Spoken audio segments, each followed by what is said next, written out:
Olá, queridos, tudo bem com vocês? Espero que vocês estejam muito bem e eu agradeço também a vocês por estarem aqui no nosso canal, fazendo parte da história de vocês e da nossa.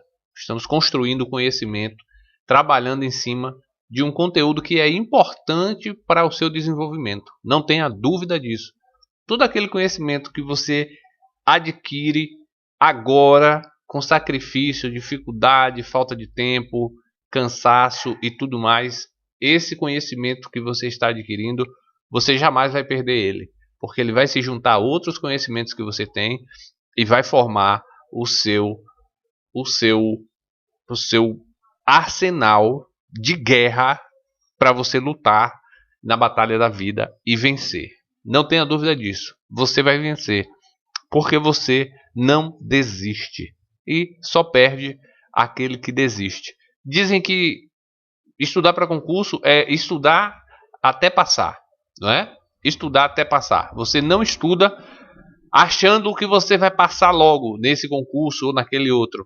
Você estuda até passar. Uma certeza você tem, você vai passar. Não importa se é nesse, se é no próximo, se for nesse que ele sirva de escada para você conseguir um melhor ainda.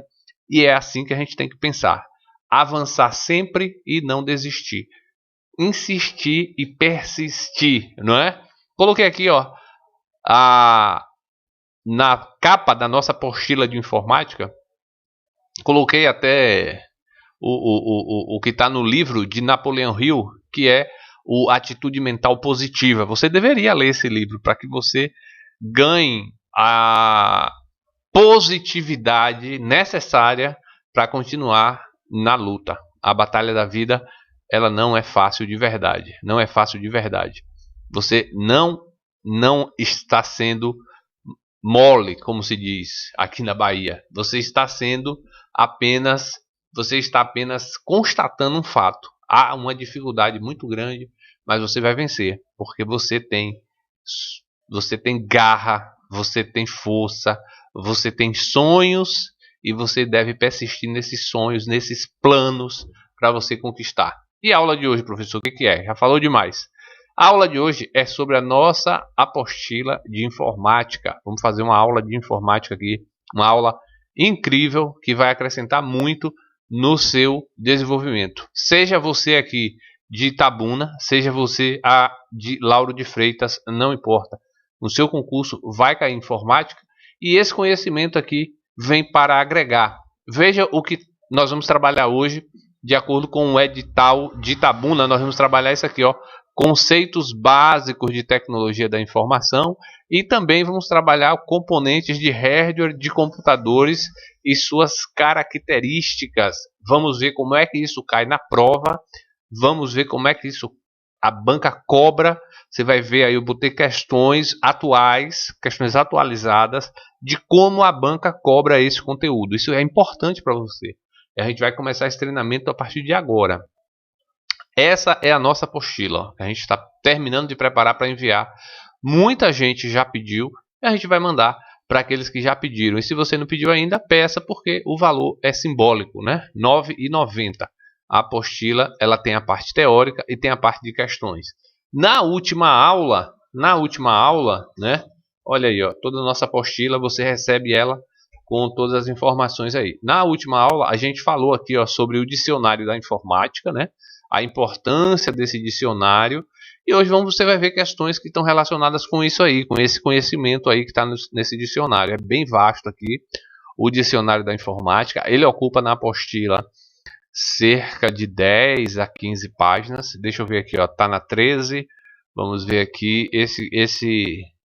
isso, deu 17 páginas só do dicionário da informática. São conceitos que você precisa conhecer, né? Conceitos que você precisa dominar. Por exemplo, iotabyte, aparece na prova a palavra iotabyte. O que é iotabyte? É uma unidade de medida correspondente a 1024 zettabytes. E se cair lá o termo WLAN, você tem que saber que o W é wireless, que é sem fio, né? Essa palavra wireless é sem fio. E Local Area Network, que é LAN. LAN é Local Area Network. Aí você está sabendo rapidamente que isso aqui trata-se de uma rede sem fio. E se cair, por exemplo, o XML, você saberia dizer o que é se cair na sua prova o XML?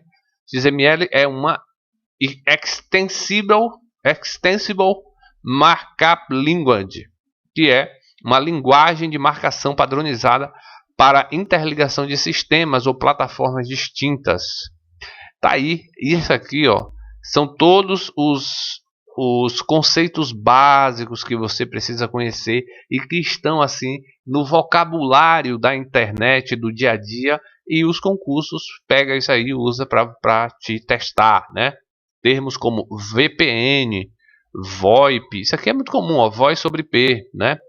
VPN, Virtual Private Network, que é uma rede de internet privada. Isso aqui é muito importante, ó, para as empresas, bancos e tudo mais, usa muito isso aqui, ó, VPN, né?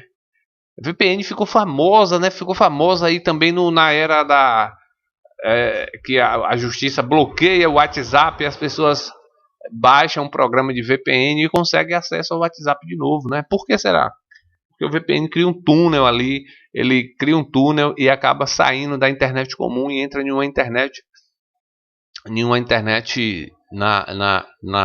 sai da Surface Web, que é a internet superficial, e entra na Deep Web, né? A internet profunda. Isso aí. Então são todos termos, ó, de internet que está no nosso dicionário, na nossa apostila.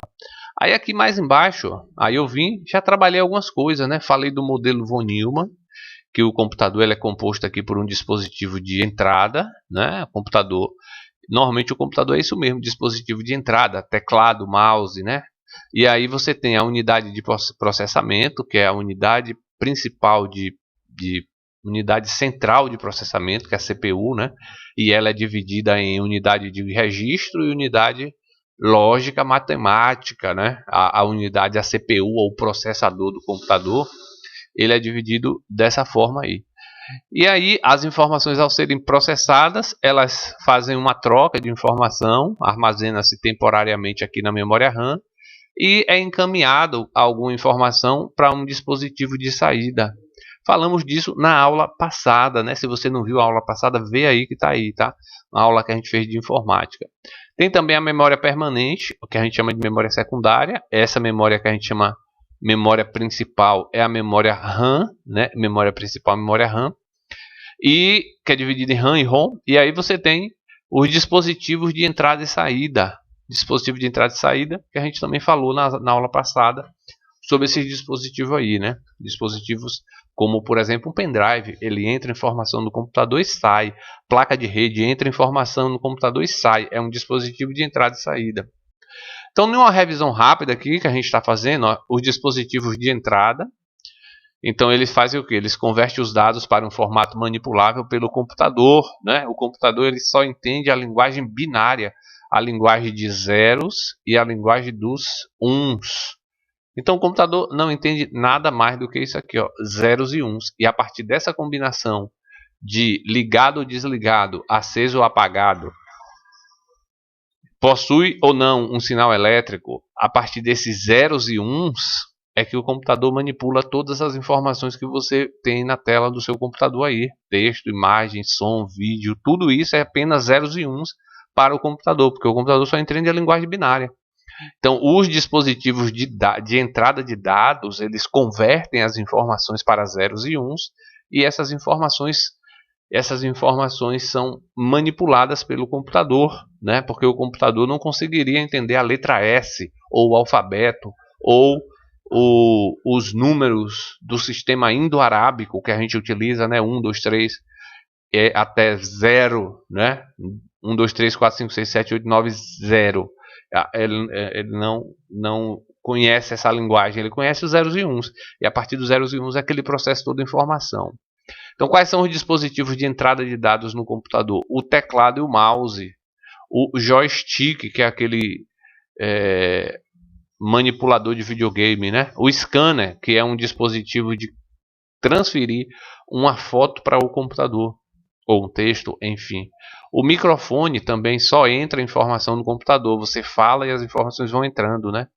O leitor de código de barra também é um dispositivo de entrada. As superfícies sensíveis ao toque, como touchscreen, também são dispositivos de entrada. E os sistemas de reconhecimento de voz também são dispositivos de entrada de dados. E aí, por outro lado, nós temos os dispositivos de saída de dados. Esses dispositivos, eles convertem os dados para o formato inteligível por nós, humanos. Então, se os dispositivos de entrada eles fazem o processo de transformar em binário, o dispositivo de saída, ele inverte, ele faz o processo de transformar o binário em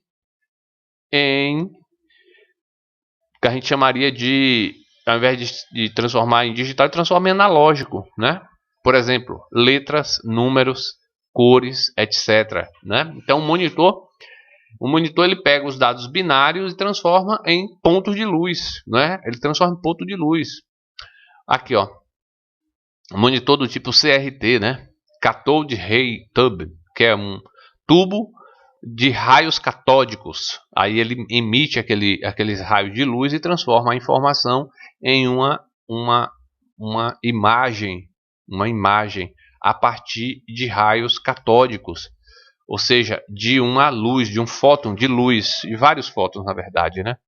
Tem também o Liquid Crystal Display, que é o LCD. Hoje já tem o LED, né? Que eu não coloquei aqui, mas que é o diodo emissor de luz, Light Emission Diode, que é o diodo emissor de luz, que hoje é mais usado nos computadores.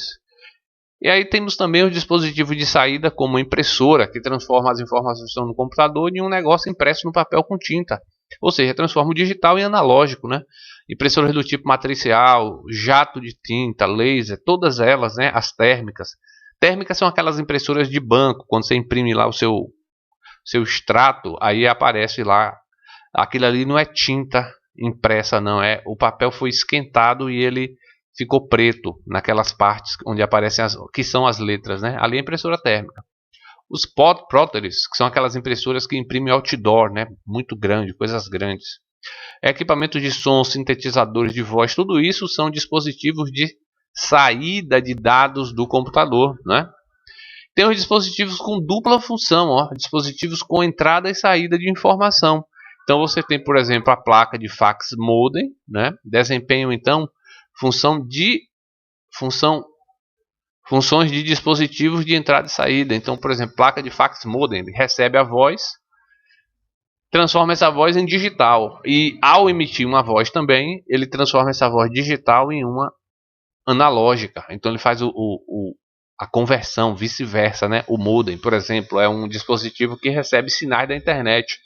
Aí ele recebe os sinais, ele recebe também uma ligação telefônica e ele converte aqueles sinais analógicos da fala em digital, ou seja, em bits e bytes, em binário, né? Que a gente chama bits e bytes ou binários, né? Placa de rede também é um dispositivo de entrada e saída. O joystick também, né? É um dispositivo vibratório para jogos, videogames, também é de entrada e saída. Disquete, gravador de CD. Disquete era um dispositivo antigo, né? Hoje já não utiliza mais. O CD também, é o que a gente botou aqui nessa imagem, também já não se utiliza mais. E aí, como a gente está falando de concurso, a gente não pode ficar falando só de teoria. A gente tem que entrar nessa parte aqui de questões. A gente tem que partir para cima de questões, né? A gente vai para cima de questões. Então, a gente já fez aqui, ó, uma revisãozinha básica. Vamos agora responder algumas questões. Essas questões aqui estão na apostila de informática, tá? Eu elaborei essas questões, coloquei aqui para você. Vou responder junto com você agora essas questões. É isso que você tem que fazer. Você tem que fazer treinamento com questões. Você vê que eu passei rápido aqui na teoria. E agora eu vou entrar já em questões. Por quê? Porque na prova de concurso, treinamento é o essencial. A gente vai treinar com essas questões que eu fiz e depois a gente vai treinar com as questões que caem no concurso, como caem no concurso, né? Então vamos fazer isso a partir de agora, tá? Se você quiser a apostila, fala comigo aí que essa apostila vai estar disponível para você adquirir por R$ 9,90 somente. Ela está ficando pronta até quarta-feira, quinta-feira eu estou mandando para todo mundo aí que pediu já. E se você quiser acompanhar as aulas com apostila, vai ser bem importante, né? Vamos à primeira questão aqui, ó. Qual é a principal função de um sistema de comutação em uma rede de telecomunicações, né? Qual é a principal função de um sistema de comutação? Comutação é que ele transforma uma informação em outra informação, né?